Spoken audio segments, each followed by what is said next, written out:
And Peter's about to respond when they come to a hut. And out of the hut comes a young boy, no more than 10 years old. And the boy says, "Peter, welcome. How glad I am to see you." Peter says, "Who are you?" And the boy says, "I am the wind." "What are you searching for, Peter?" And Peter says, "I'm looking for a marriage and to live well, and a place where neither old age nor death can find me." And the wind says, "Well then, you really are in luck. For being the wind, I will exist as long as there is an earth here, a space in the universe, anywhere. There will be wind. I am Peter. Stay with me." Peter says, "Yes, I will. This is my place." Now the wind says to Peter, "You can do what you like every day. You can hunt to your heart's content, you can lounge in the sun, you can swim in the rivers. But I must ask you, just one thing, just one place you must not go. Valleys of despair, the mountains of grief." Or vice versa. Sure enough, time passes. 1,000,000 years goes by. Peter spends his days hunting, swimming in the rivers, basking in the sun. But there comes one day, of course there comes one day, when he's curious. What will happen if I go to these mountains, go to these valleys? So he saddles up his horse, he says nothing, and he rides into the mountains of despair and valleys of grief, despair. They ride in, and as soon as they get there, Peter remembers his family, his father, the kingdom that he's left behind, the city he grew up in, his countrymen. And despair and grief take him down, and his face is wet with tears. He sobs and he sobs and he sobs. And he knows he has to go back.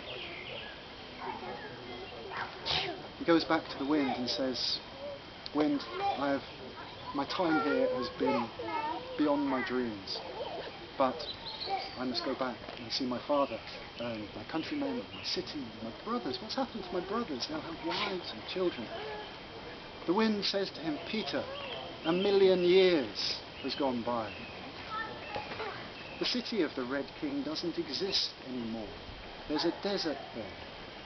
I passed over only an hour ago. There's a small tribe of people growing pumpkins. That's all. No one will remember." But Peter says, "I have to go. I'm compelled." The wind accepts this, lets him go, and Peter begins the journey home. Well, he rides for 8 years, of course, and he comes to the castle made of copper. And standing outside the castle is an old, old woman. She says, Peter, how young you look." And just then, rain in the distance washes away the last pebble of the last mountain, and old age and death take the maiden of the copper castle, and she dies. Peter grieves for her, buries her, puts a cross over her grave, and goes on. Rides for another 8 years, becomes queen of all the birds that fly, who of course is an old woman as well. And she's standing at the gate of her castle with the last stick of the last tree of the forest. And as Peter approaches, she whittles it away to nothing, and old age and death take her too. Peter grieves and buries her and puts a cross over her grave, and rides on for another 8 years until he comes to the place where his father's city was. And sure enough, there is nothing but sand, pumpkins, nomads. And eventually he finds an old man, and he says, "Old man, I'm looking for the castle of my father, the Red King." The old man laughs and says, "The Red King, your father. Now I remember my father's father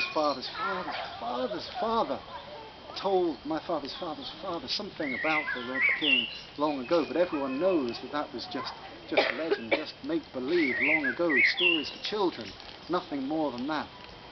Peter says, no, it's true. I am the Red King's son, and I'll show you. And he scouts about for days and days, with the old man following him, until he finds a piece of sand.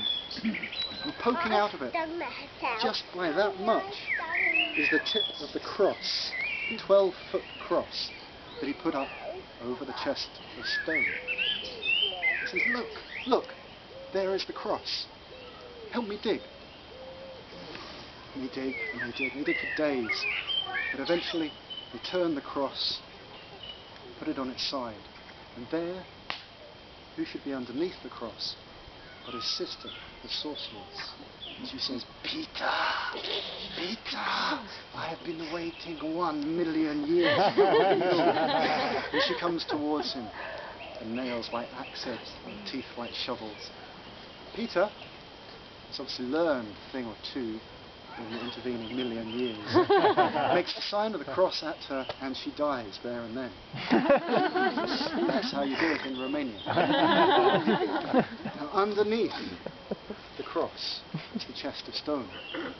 And the old man and Peter, they heave and they heave and they heave, and they bring it up to the top, put it down, and Peter says, in here is my fortune. I will share it with you. They open up the chest of stone, and who did you think they find sitting in the chest? In one corner is old age, in another corner is death. And death says to old age, seize him, take him down.